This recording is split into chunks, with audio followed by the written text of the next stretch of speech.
Well, hello there, beautiful people. It is a pleasure to be here.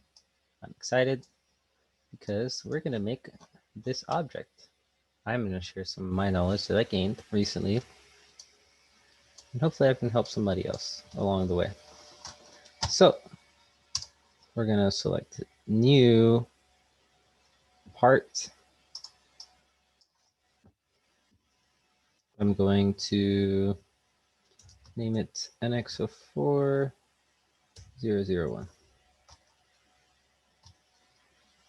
You can name it whatever you like. It's fine. So, as you can see, I have a funnel and that's an elliptical top, circular bottom. Section AA still remains circular, just slightly larger. And then at this point, it's going to transition from circular to elliptical. And this is just from a different angle what the image, the finished product should look like. So we're gonna make it a little smaller. There we go. I can see everything. We'll begin with a sketch. I will choose to begin with the bottom here, the bottom circle. So select XY plane, select OK, circle, diameter 10, as is shown here. Finish. It really is that simple. Like in the last video, we'll create a datum plane at a distance. Here it shows 125 minus 85, which is 40. It's 40 away. I'll select apply. And I will sketch on this newly created datum plane. Okay. Okay, 20. Green. Oh, goodness gracious. What have I done? I have made a mistake. Oh, look. It's okay. It's okay. Everybody makes mistakes. Especially when you're rushing for no reason. 20. And that is why the rotate option is pretty useful. So let's make another datum plane. I was about to sweep these two together, but there's no need for that. At a distance 125 millimeters from the bottom. Here I'll sketch.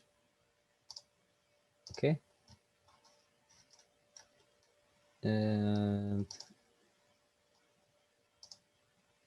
ellipse. You can always type in what function you want in here. And it is incredibly handy because I will hover and it'll show me how to actually access it more quickly without the search bar. Center point, specify point. If I go into point dialog, it's actually not with respect to this plane, it's actually with respect to this one. So I want the center at 125 height from the origin. And I did make this object already. So last time I was in the ellipse. Last time I made an ellipse, it was the same height as this object. So 80 is the minor radius, the minor diameter. So 40 will be here, 60 will be here, corresponding to the 120. I'll select apply. And that is really all we need as far as sketches go. Now I will do something.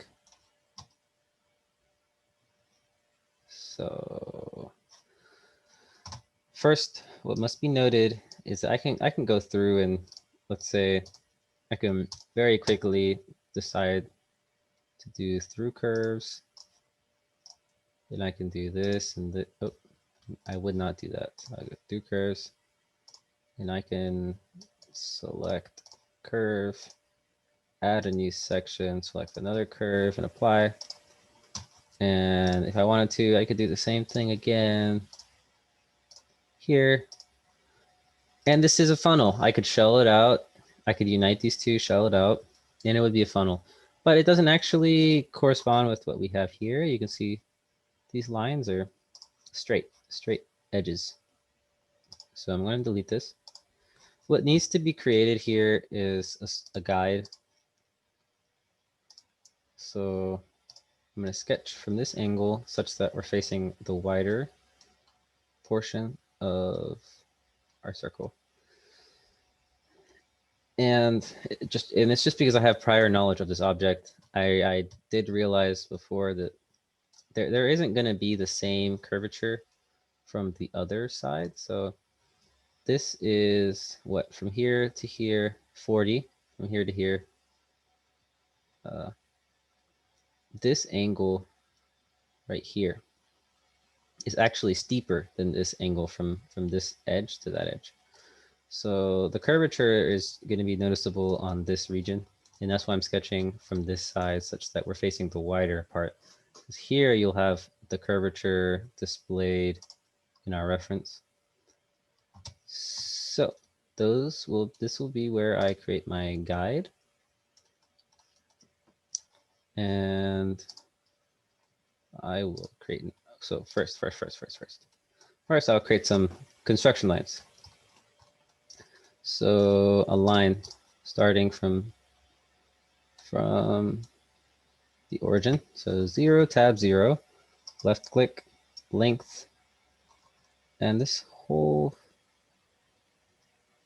thing is only 10 in diameter. So length 5, angle 0. I hit enter, 0, enter. This is too long. How did this occur? So I did something very naughty. So this is the origin.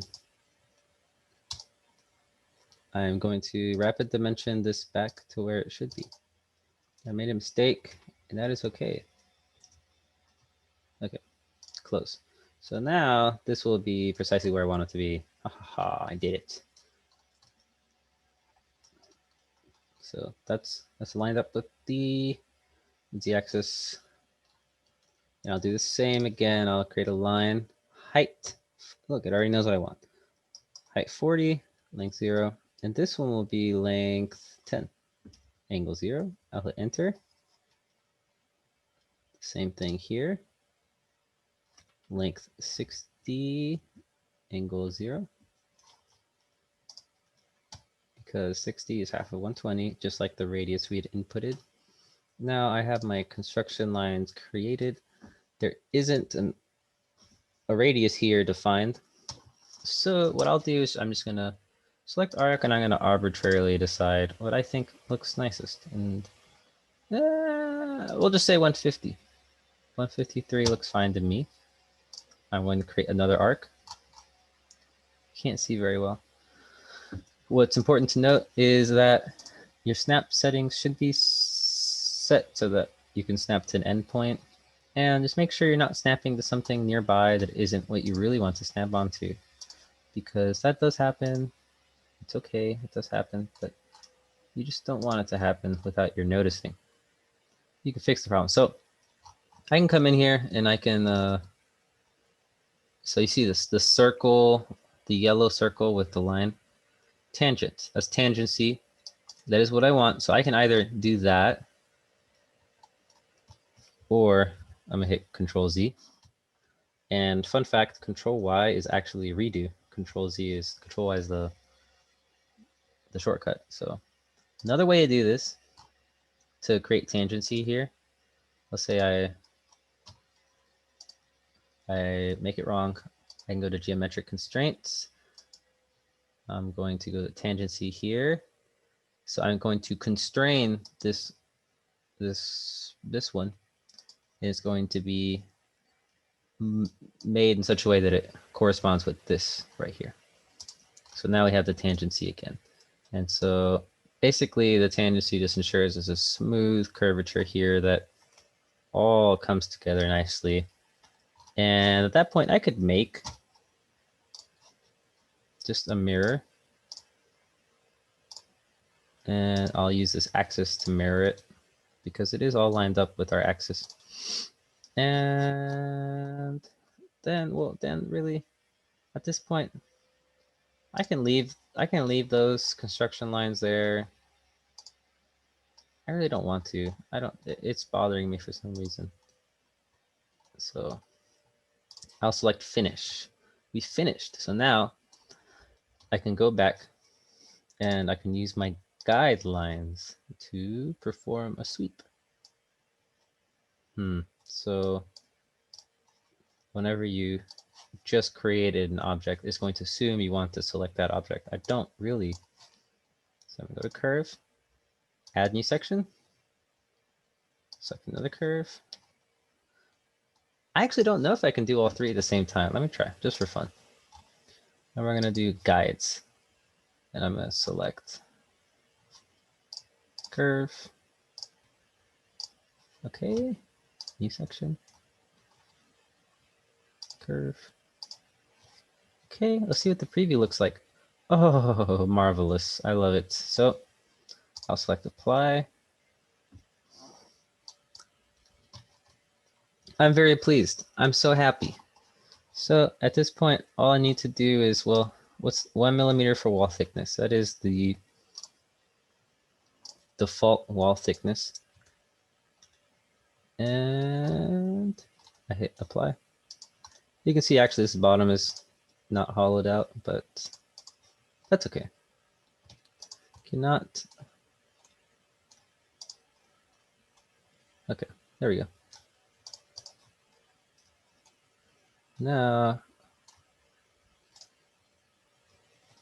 I have a hole in my bottom and my top. Wall thickness 1 millimeter. That's it. My job is done here. If you have any questions, just let me know. For example, why didn't I use through curves? Through curves doesn't include a guideline, so I use swept. Studio surface is another option, but it's unnecessarily it's an unnecessary tool at this point. That's all. Let me know if you have any other questions. Like, comment, subscribe. That's what people say on YouTube. Thank you. I hope everyone has a wonderful day. Thank you, thank you, thank you.